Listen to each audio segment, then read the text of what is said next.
All right, I have a few minutes before I go to bed tonight, and I wanted to talk to you guys about something that was on my mind a lot today. It didn't happen recently. It's nothing that happened recently or anything, but it was actually about a year ago that it was said, but I don't even know if it was really even said because I don't know that it came from a reliable source, 130% reliable source. I'll start with this. Okay. Back when I was in active addiction, I dated this guy, and I'm not going to say any names because of his privacy, but we dated for quite some time, 8 or 10 months. But I guess that's quite a long time for me. But because besides my 12-year relationship with my ex, I really didn't stay in relationships very long, because I always went back to him. But anyways, that's another video that we will do later on, that I will talk about my abusive relationship. But anyways, this is not the same guy. Different guy. But anyways, we were friends before we had dated, and we actually stayed friends. Like, we've never really not been friends. Actually, he said this to two of my other friends. After I had gotten clean. And I know I post a lot on social media, but I do that because when I was new in recovery, that is what helped me. I would see posts from other recovering addicts, because I'm friends with recovering addicts from all over this world. I'm talking United Kingdom, Wales, Mexico, Australia. I have got friends all over the world that are in recovery, and I love that. Anyways, back to where I'm getting at. After I had been clean for about a year and a half, this was said about me. And it hurt my heart so much because, I thought that this guy was my friend.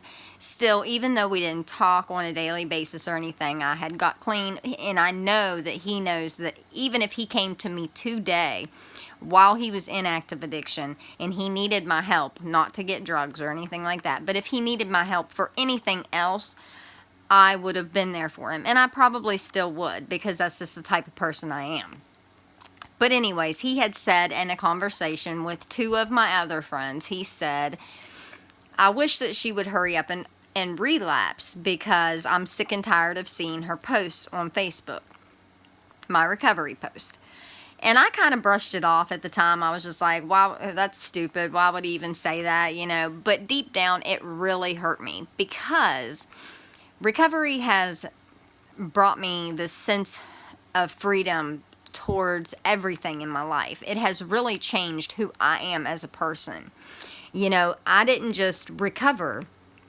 I created a whole new life. And I am not who I was during active addiction. And anybody who knows me personally can tell you that is a 100% true statement right there. I am not the same person.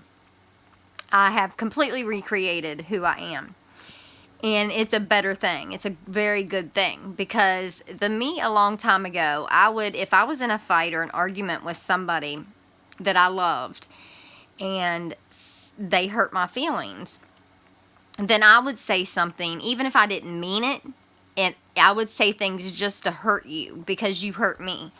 So, if there was a fight going on, I would say things that I didn't even mean just to put you down and hurt you, because I know you hurt me, so you need to be hurt too, is the way I looked at it before.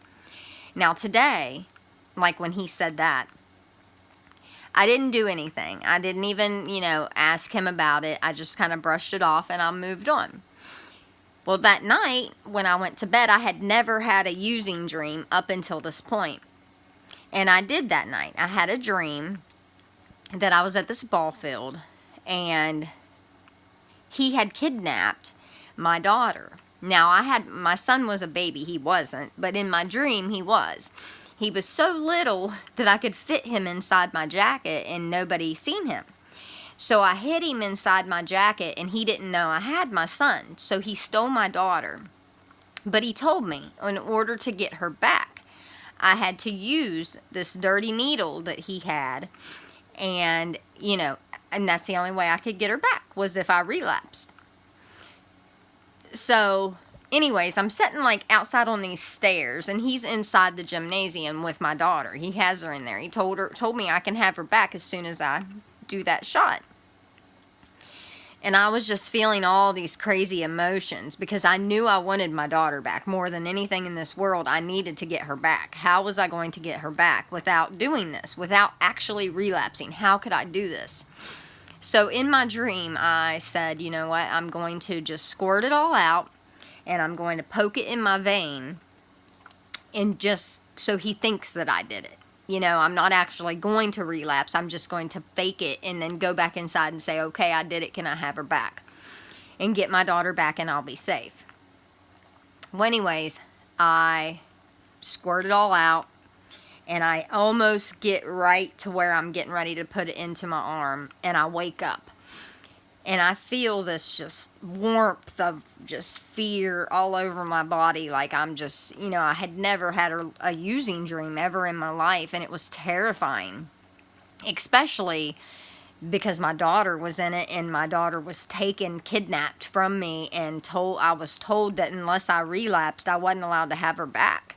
You know, but I know that because it was that same night that all that happened, and I know that it was just on my conscience, and, you know, it was very hurtful to me because I am a good mom today, you know, and if anybody, like for somebody to wish that I would relapse, it made me hurt for my children's sake, because that would mean that they would lose me as a mother, because if I relapse, that's everything that I'd live for today. You know, I am very serious about no drugs, no alcohol. Recovery is on the very top of my list, because if I don't keep recovery at the top of my list, then other things will begin. The things that are really important to me will be not as important to me, which sounds messed up, but that's the way it goes. When you're in active addiction, the things that you love the most, like your children and God and all that, you know, those things seem to fade away, and they fall down on the list because the only thing that you care about is your next high. And anyways, long story short, you know, I woke up, but it was very hurtful to me that he had said this. Well, I have still to this day never said anything to him. I have not seen him. If I did see him, I still wouldn't mention it to him. I would not bring it up, because it's just not something I would do.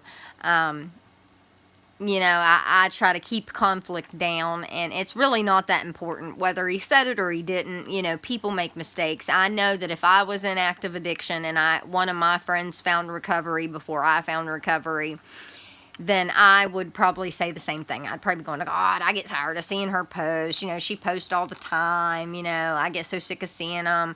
I might say something like that just because I didn't have my priorities straight and I hadn't found recovery. You know, I may say the same thing. I don't know. But, I try not to hold him to it. But I will say, you know, that's one thing that really, it was very hurtful to me. And, you know, I'm sure that if there's somebody out there that can relate to this, you know, you get clean and then, you know, you find out who your true friends are, and you find out you cannot go around that lifestyle anymore. I know when I got clean, that's one thing that I did. I completely changed my entire lifestyle. I could no longer go around the people that I was around before. Well, yes, a lot of reasons, because, you know, it's not that they were bad influences, it's just because, you know, if they're using, I cannot be around somebody who's using without wanting to use. I mean, today, I could, but I wouldn't want to be, you know what I mean? That's the difference. You know, when I first got clean, that was one of the hardest things for me, was leaving the people that I thought were my friends behind. You know, I was leaving them all behind. You know, I could no longer have contact with these people. I could no longer associate with these people. You know, when I would get texts from these people, I wouldn't answer because I couldn't. You know, I had to worry about myself and my children and getting clean, you know, and it's very hard when you live in a small town. And, you know, a lot of people say they're moving away to try to get clean, and you can't I mean, you can move away and you can try it, but unless you work on yourself, you're going to find somebody to get it off of wherever you move to, too, you know?